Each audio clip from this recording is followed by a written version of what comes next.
전도자는 8절에서 이렇게 얘기하지요. 전도자가 말한다. 헛되고 헛되다. 모든 것이 헛되다. 이 고백은 전도서 1장 2절의 고백이기도 합니다. 1장 2절에 이렇게 얘기합니다. 전도자가 말을 한다. 헛되고 헛되다. 헛되고 헛되다. 모든 것이 헛되다. 지금 전도자는 전도서를 시작하면서 모든 것이 헛되다, 즉 모든 것이 헤벨리다라고 선언합니다. 그런데 이제 전도서를 마무리하면서 똑같이 얘기하죠. 모든 것이 헛되다, 즉 모든 것이 헤벨이다라고 고백합니다. 왜 이런 고백을 하는 것일까요? 우리는 인생의 참된 의미를 찾고자 많은 노력을 해왔습니다. 때때로 우리가 이뤄놓은 업적, 다시 말해서 명예나 재물을 추구하면서 인생의 목적을 찾곤 했습니다. 열심히 공부해 보기도 했고, 열심히 놀아 보기도 했고요. 또 어느 때에는 여행을 통해서 인생의 목적을 찾고자 하기도 했습니다. 그러나 그 순간은 의미가 있는 것 같은데 결국 찾아오는 것은 이 허망한 마음입니다. 그리고 허전한 마음이지요. 어떤 것도 이 허전한 마음을 채울 수 없다는 것을 우리는 종종 발견할 때가 있다는 겁니다. 그래서 이 허전한 마음을 채우고자 또다시 여행을 간다든가 어떤 것을 추구하게 됩니다. 바로 그런 의미에서 전도자가 헛되고 헛되다, 헛되고 헛되다, 모든 것이 헛되다라고 한 말씀을 이해할 수가 있다는 것입니다. 이 땅의 것은 인생의 의미를 찾을 수 없습니다. 인생의 의미를 찾을 수 있는 길은 창조주 하나님께 돌아가는 길이라는 겁니다. 참된 지휘자이신 주님께로 돌아가야 인생의 참된 의미를 발견할 수 있기 때문입니다. 오늘은 이 전도서의 마지막 부분으로 주님을 경외하라 하는 제목으로 말씀을 전하고자 합니다. 전도자는 자신을 지혜로운 사람으로 묘사하고 있지요. 그러면서 지혜로운 사람, 즉 앞에 선 사람은 어떤 사람인가에 대해서 설명하고 있습니다. 지혜로운 사람은 어떤 사람이냐 하면은 자기가 아는 지식을 백성에게 가르치는 사람입니다. 다시 말해서 지혜로운 사람의 어떤 사역, 전도자의 사역 중에 가장 중요한 것은 백성들에게 진리의 말씀을 가르치는 사역이에요. 사실 이 사역은 오늘날 사역자의 사역이기도 합니다. 사도행전 6장에서 사역자의 주된 임무 중 하나는 말씀을 가르치는 일이요, 그리고 성도들을 위하여 기도하는 일임을 가르치고 있습니다. 물론 말씀 사역과 기도 사역이 사역자에게서 가장 중요한 것은 가장 모든 것이라고 얘기할 수는 없지요. 그러나 말씀 사역과 기도 사역이 사역자의 주된 사역인 것은 틀림이 없다 하는 겁니다. 만약에 이 주된 사역을 소홀히 하면서 다른 사역을 잘한다면은 그것은 주객이 전도가 되는 것입니다. 사역자는 다른 사역을 잘하기 전에 먼저 말씀 사역과 기도 사역을 잘해야 합니다.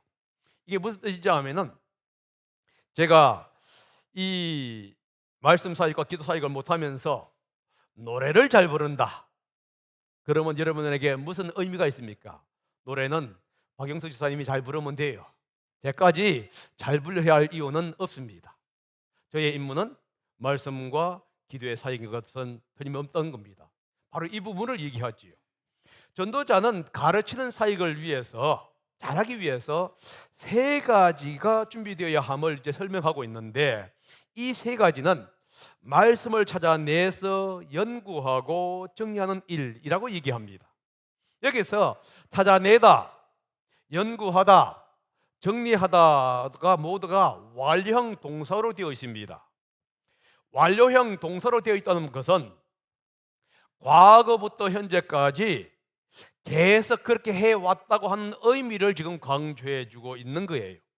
전도자는 이 전도서를 기록할 당시에 꾸준히 이 세 가지의 영역을 통해서 지식을 쌓으면서 청중들에게 교육을 해왔다 하는 겁니다. 이제 이 세 가지 영역, 다시 말해서 이 세 가지 동사의 의미를 찾아보겠습니다. 첫째는 찾아내다라는 의미예요.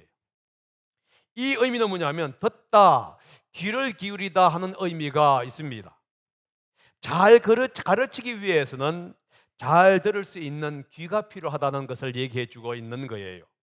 그는 다른 사람의 말을 들을 줄 아는 사람이었다 하는 겁니다. 지혜로운 사람은 다른 사람의 가르침이나 하나님의 말씀을 잘 듣고 배워야 합니다. 듣고 배운다는 의미 속에서 가르치는 자는 먼저 잘 듣는 학생이라는 것을 우리는 알 수가 있습니다. 잘 들어야 잘 가르칠 수 있는 사람이 되는 거예요. 이것은 모든 사람에게 적용되는 얘기입니다. 둘째는 연구하다입니다. 이 연구하다는 얘기는 조사하다 혹은 유심히 살펴본다 하는 의미입니다. 이 말의 의미는 뭐냐 하면은 들은 말을 이해하고 올바로 파악하기 위해서 주의 깊게 조사하고 시험했다 하는 의미가 있습니다. 전도자는 듣고 배운 말이 진실한지, 삶의 현장에서 실제 이루어질 수 있는지를 연구하고 검토했다는 것이에요. 하나님의 말씀이 진실한지를 삶의 현장에서 실제 적용해 보면서 연구하는 것이 필요하다는 것을 지금 얘기해 주고 있는 겁니다.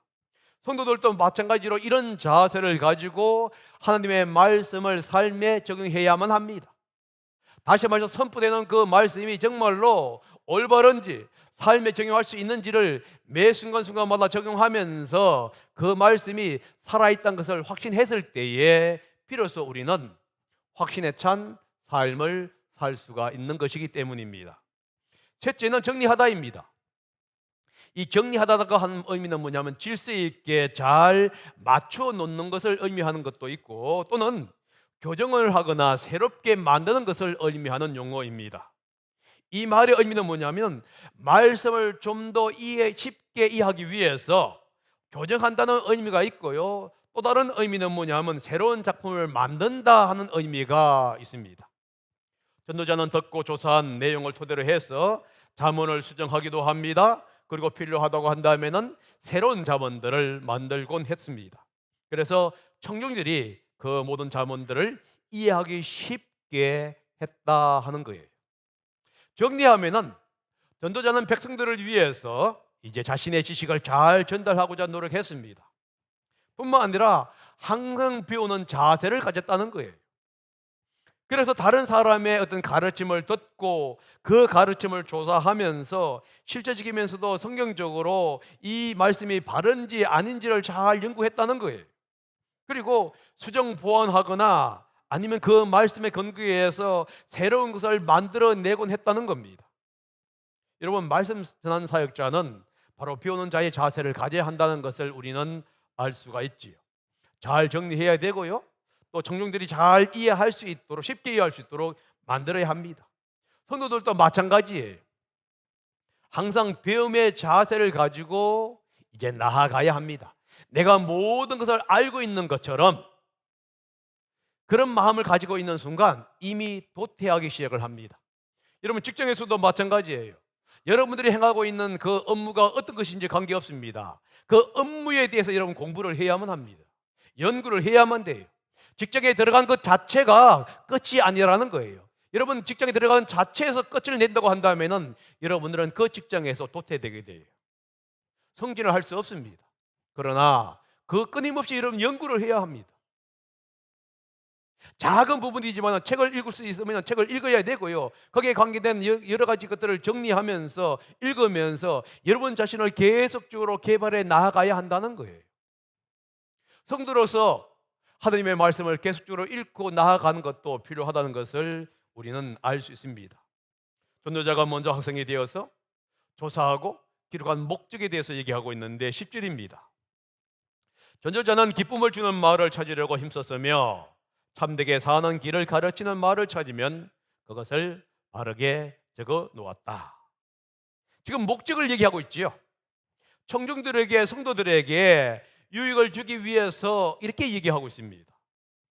기쁨을 주는 말이라는 용어가 나오는데 이 말의 의미는 뭐냐 하면은 성도의 마음에 단순히 기쁨을 주는 말을 의미하는 것이 아닙니다. 오히려 성도들에게 유익이 되는 말을 준다는 의미를 가르치고 있습니다. 때때로 성도들에게 이해하기 어렵더라 할지라도 유익이 되는 말을 찾았다는 거예요. 그리고 성도들이 이 땅에서 참되게 사는 길이 무엇인지를 가르쳐 주었다는 거예요.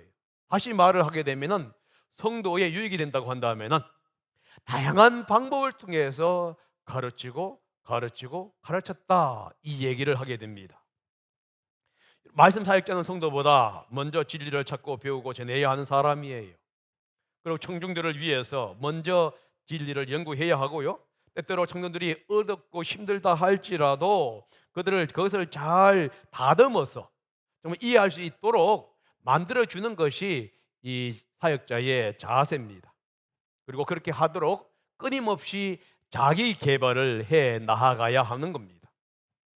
전도자는 자신의 노력을 다음같이 정리합니다. 11절입니다. 한번 읽어봅니다. 시작.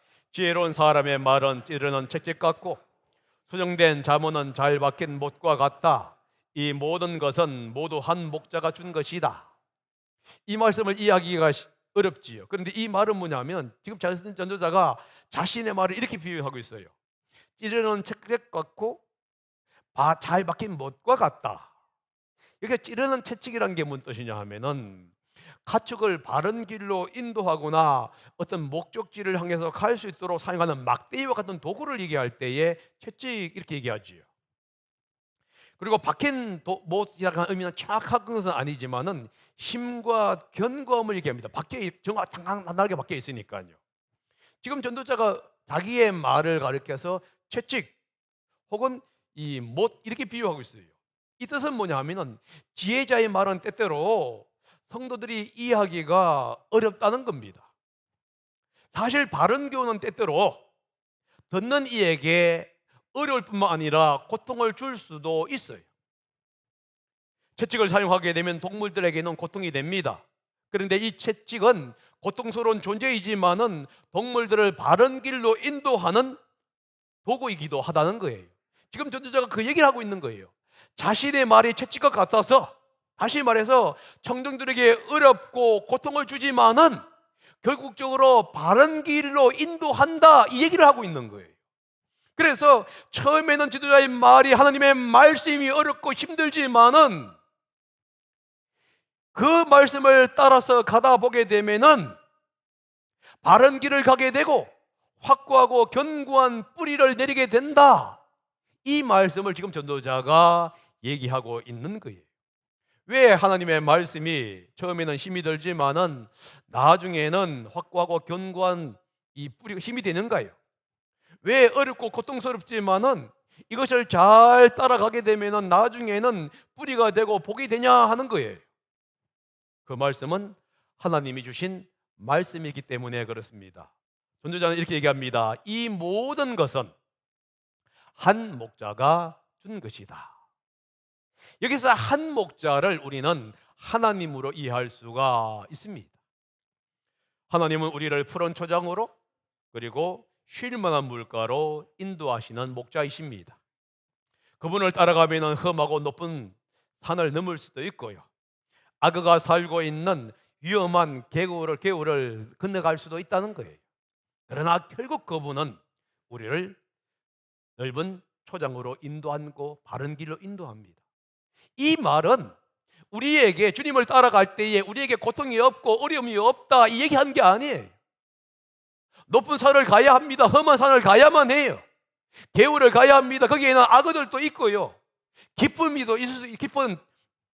강이 될 수도 있어요. 허벅허벅할 수도 있습니다. 그러나 주님은 우리를 인도하면서 간다는 거예요. 위험에 빠진 순간에 우리를 도와주면서 간다는 거예요. 그래서 결국은 푸른 초장으로 쉴 만한 이 길로 인도하시는 분이 주님이시다. 지금 이 얘기를 지금 인도하고 있습니다. 여러분, 그리고 하나님은 누구시지요? 지혜의 원천이며 제공자이시라고 얘기합니다. 그래서 하나님의 말씀을 들어야 하는 거예요. 전도서는 때때로 우리에게 우리의 상상이나 이해로는 도저히 이해할 수 없는 말씀의 전도서라고 얘기를 해요. 그런데 이 모든 말씀의 제공자가 여호와 하나님이라는 거예요. 그러므로 그 하나님의 말씀을 앞에 겸손히 나아가야 한다는 거예요. 여러분 23년도 한 해 동안에 여러분들이 성경을 한번 일독을 해보시기를 바랍니다. 여러분 성경을 읽다 보게 되면은 그 의미가 때때로 이해하지 못하지만은, 그러나 이해하지 못한 가운데 계속 나아가다 보게 되면은 여러분들이 어떤 기쁨이 충만해지고요, 성경을 읽었다 하는 이 자부심도 생기게 되는 겁니다. 그러므로 성경을 읽으시기 바랍니다. 왜 지혜의 원천은 하나님이기 때문에 우리가 해야 할 일이 무엇이냐 하는 거예요. 다시 말해서 지혜의 원천이 하나님이라고 했는데, 그러면 우리가 해야 할 일은 무엇이냐 하는 거예요. 성경이 이렇게 얘기합니다. 하나님을 경외하고 하나님의 계명을 지키는 것이라고 얘기하지요. 전도자는 이제 하나님을 경외하고 계명을 지키라고 하는 이 명령을 하기 전에 하나님의 말씀으로만으로 충분하다는 것을 우리에게 이야기를 해줍니다. 12절이죠. 한마디만 더 하마, 나의 아이들아 조심하여라. 책은 아무리 읽어도 끝이 없고 공부만 하는 것은 몸을 피곤하게 한다. 이 말을 액면 그대로 읽으면은 책은 읽지 말고 공부하지 말아라 하는 얘기가 들립니다. 그런데 그런 뜻은 아니에요. 전도자가 자신이 한 말은 한 목자이신 여호와 하나님께서 주신 말씀이다 이렇게 얘기했잖아요. 그렇다고 한다면은 하나님이 주신 말씀 이상으로 무엇인가를 추구하지 말아라 하는 의미가 들어갑니다. 다른 말로 말을 하게 되면은 삶의 의미나 삶의 목적을 찾기 위해서 하나님 말씀 외에 다른 것을 추구하지 말라 하는 의미가 들어간다는 거예요. 그러니까 공부하지 말라는 얘기가 아닙니다. 연구하지 말라는 얘기가 아니에요. 여러분 연구하고 공부해야 돼요. 그래야 여러분들이 전문 분야에서 여러분들이 월등한 지식을 갖게 되고 다른 사람들에게 좋은 영향력을 끼칠 수 있습니다. 그러나 그렇게 한다 할지라도 그것이 여러분의 삶의 의미나 삶의 목적을 찾을 수 있는 것은 아니라는 거예요. 하나님의 말씀 안에서, 하나님 안에서 인생의 목적과 삶의 의미를 찾을 수 있다. 지금 이 얘기를 하려고 하는 겁니다. 전도자는 이 땅에서 발생하는 모든 일을 다양한 방법을 통해서 연구를 했어요. 그는 수많은 지혜자들을 모집해서 그들의 도움을 받기도 했고요, 많은 책들을 추집하면서 읽고 연구했어요. 참조했어요. 그리고 결론을 내렸습니다. 그 결론이 무엇이죠? 이 땅에서의 의미를 찾으려고 더 이상 연구하지 말라, 이런 뜻이에요. 이 땅에서 발생하는 모든 것, 자신의 이름을 내고 업적을 내려고 하는 모든 일이 다 해벨이다. 다시 말해서 여호와 하나님 없이 행하는 모든 일이 해벨, 헛되다, 이렇게 얘기하고 있는 거예요. 여러분, 사람의 업적, 사람의 지혜 제한적이잖아요. 우리는 가까운 미래에 모릅니다. 현실 속에서 우리가 무엇을 해야 할지도 때때로 모를 때가 많아요. 이것이 좋을지 저것이 좋을지 우리는 모르면서 결정을 내릴 때가 한두 번이 아니라는 겁니다. 지금 전도자가 그 얘기하고 있는 거예요. 그런데도 불구하고 사람들은 자기의 지혜나 경험을 의지하면서 무엇인가를 지금 하려고 하는 거예요. 무엇인가를 찾고자 한다는 겁니다. 전도자가 이렇게 얘기하죠. 이 모든 것, 그리고 이 모든 것에 관계된 자료들을 수집하고 연구하고 정리합니다. 그리고 수정 보완해요. 어느 때 새로운 것을 만듭니다. 그래서 내린 결론이에요. 인생의 의미를 발견하려고 하나님 말씀보다 다른 것을 연구하지 말아라. 다시 말해서 다른 것을 의지하지 말아라. 그것은 끝이 없고 허공을 치는 것과 같다. 여러분, 연구하다 보게 되면은 결과를 얻지 못하고 회의만 생겨서 몸만 피곤할 뿐이라는 것을 지금 얘기해 주고 있는 겁니다. 이 세상의 학문으로 인생의 의미를 찾을 수 없어요. 하나님께로 돌아가고 하나님의 말씀으로 돌아갈 때에 인생의 의미나 목적을 찾을 수 있습니다. 사실 인생의 의미를 가장 발견하려고 노력하는 학문이 뭐냐면 철학이에요. 철학. 근데 철학 공부하다 보면 머리만 아파집니다. 인생은 무로부터 시작해서 무로 돌아가는 것이 철학이다 얘기하는 거예요. 다시 말해서 우리의 인생의 의미를 찾을 수, 철학을 통해서 찾을 수 없습니다. 약간의 길은 방향할지 모릅니다. 그러나 결국은 철학은 우리에게 아무런 도움을 주지를 못해요. 그러나 여러분, 하나님의 말씀 안에 들어오게 되면은 우리의 존재의 목적이 무엇인지를 분명하게 성경은 가르쳐 주고 있다고 하는 겁니다. 그래서 인간이 해야 할 본분, 이 의무가 있는데 그것은 뭐냐? 여호와 하나님을 경외하는 것이에요. 13절에 그 얘기하고 있는데 한번 읽어보겠습니다. 시작.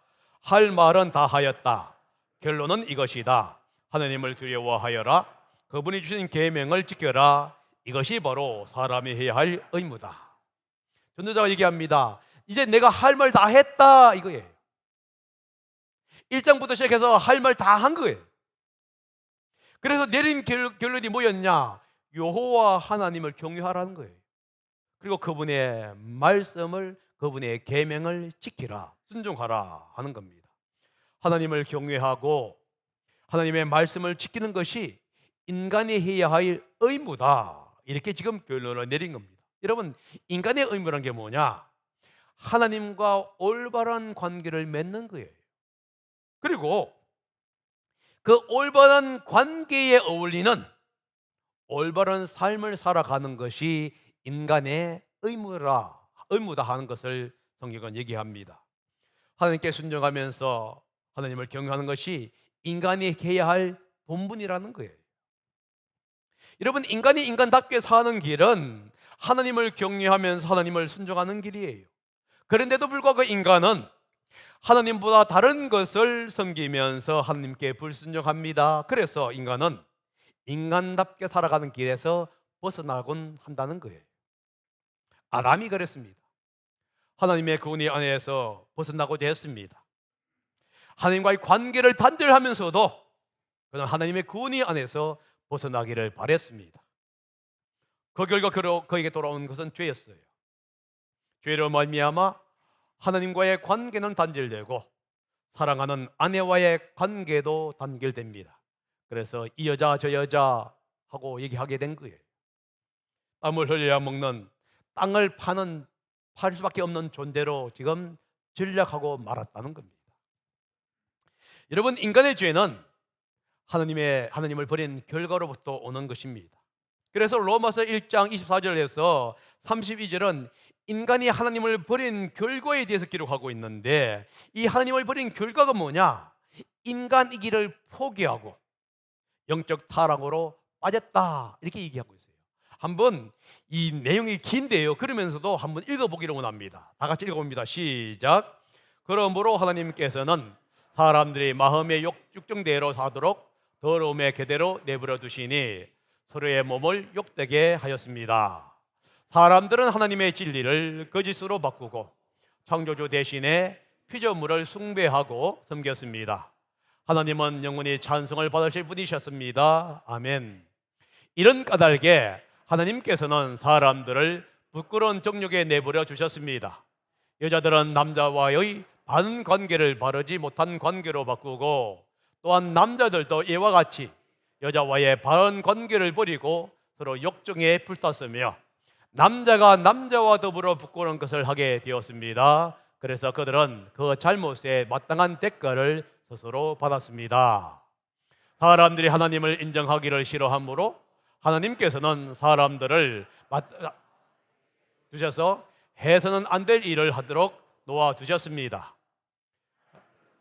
불의와 악행과 탐욕과 악의로 가득 차 있으며 시기와 살이와 분쟁과 시기와 적의로 가득 차 있으며 수근거리는 자요, 중상하는 자요, 하나님을 미워하는 자요, 불순종하는 자요, 오만한 자요, 자랑하는 자요, 악을 꾸미는 모략꾼이요, 부모를 거역하는 자요, 우매한 자요, 시리가 없는 자요, 무정한 자요, 무자비한 자입니다.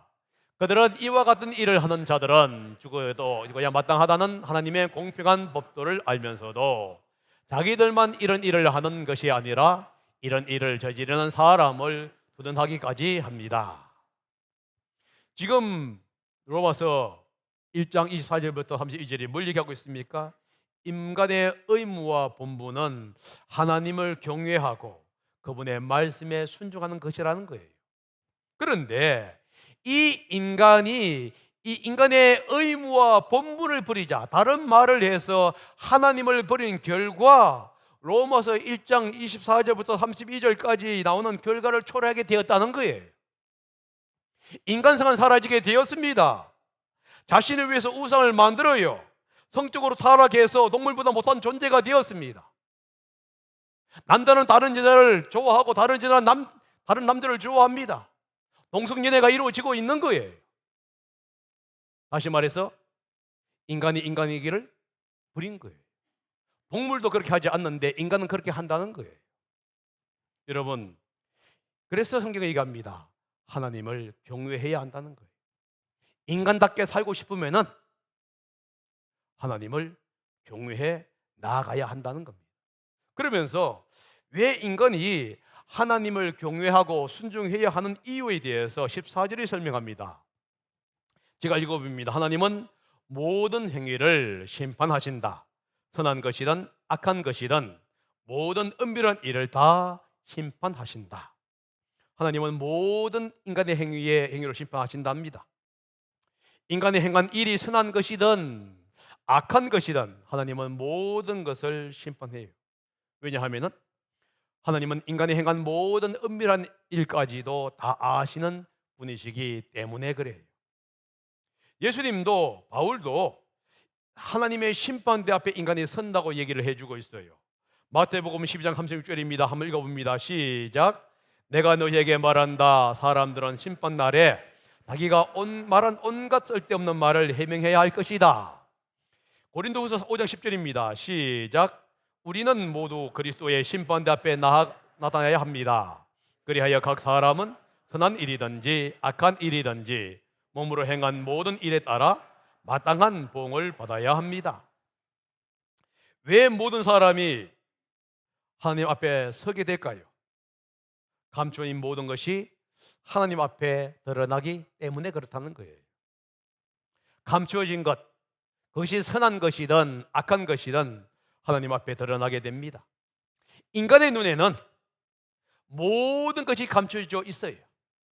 그러나 하나님 앞에 서는 날 인간의 눈에 감춰져 있는 모든 것이 드러나게 됩니다. 아무것도 하나님 앞에 감출 수가 없게 된다는 거예요. 예수님을 영접한 사람들은 심판날에 최종 구원을 받게 될 겁니다. 그런데 심판대 앞에서 어떤 그리스도인들은 놀라운 일과 후회되는 일을 경험하게 될 것이에요. 하나님 앞에 자신이 지은 죄를 고백한 후에 하나님으로부터 무죄 방면이 되기 때문입니다. 그래서 먼저 하나님 앞에 고백해야 하게 됩니다. 왜 고백해야 하냐 하면은 죄가 있다는 것을 알아야 죄 용서가 가능하기 때문에 그래요. 죄가 있다는 것을 알아야 죄를 용서해 주신 그 하나님께 영광을 돌릴 수 있기 때문에 그렇습니다. 그래서 하나님의 심판대 앞에 섰을 때에 모든 일을 구하게 돼요. 그런데 하나님 앞에 자기 죄를 구할 때 자신이 이런 죄까지 지었는가 하고 깜짝 놀라게 된다는 거예요. 뿐만 아니라 그 죄 때문에 후회하면서 뼈저리게 아픔을 경험하게 된다는 것을 지금 얘기해 주고 있습니다. 그러므로 주님의 심판대 앞에 선다는 사실을 기억하면서 우리는 선한 삶을 살아가야 합니다. 하나님을 경외해야 돼요. 하나님의 말씀에 순종해야 합니다. 그리고 그 말씀에 순종하면서 그러한 삶을 살아가야 한다 하는 겁니다. 이 땅에서 일어나고 있는 모든 일들 하나님 앞에 낱낱이 드러날 때가 있다는 사실을 우리는 기억해야 되고요. 그분 앞에 겸손한 마음으로 나아가야 합니다. 모든 것은 하나님 앞에 드러납니다. 그렇다면 우리는 어떤 삶의 태도를 가지고 살아야 할까요? 우리는 어떤 식으로 살아가야 할 것이냐 하는 겁니다. 성경은 얘기하지요. 하나님을 경외해야 한다 하는 거예요. 예배를 통해서 삶을 통해서 하나님을 경배하고 섬겨야 하는 겁니다. 그리고 하나님의 말씀에 순종해야 합니다. 경건의 삶, 거룩한 삶을 살아가야 한다는 거예요. 선지자는 하나님의 백성에게 이 땅의 것을 추구하면서 살지 말라고 경고합니다. 이 땅의 것은 헤벨이에요. 해버린 것을 추구할 것이 아니라 영원히 보상을 해 주시는 그 하나님을 추구하라고 지금 권면하고 있는 겁니다. 이것이 바로 인간으로서 우리가 추구해야 할 본분이면서 의무이기 때문입니다. 23년도 한 해 동안에 주님을 경외하며 주님의 말씀에 순종하며 살아가는 성도님들이 되시기를 바랍니다. 하나님의 말씀인 성경을 여러분 읽도가시기를 바라고요. 또 하나님의 능력과 힘으로 이 세상에 나아가서 하나님의 은혜와 사랑을 선포하는 제가 되고 우리 성도님들 되시기를 예수님의 이름으로 축복합니다. 기도하겠습니다.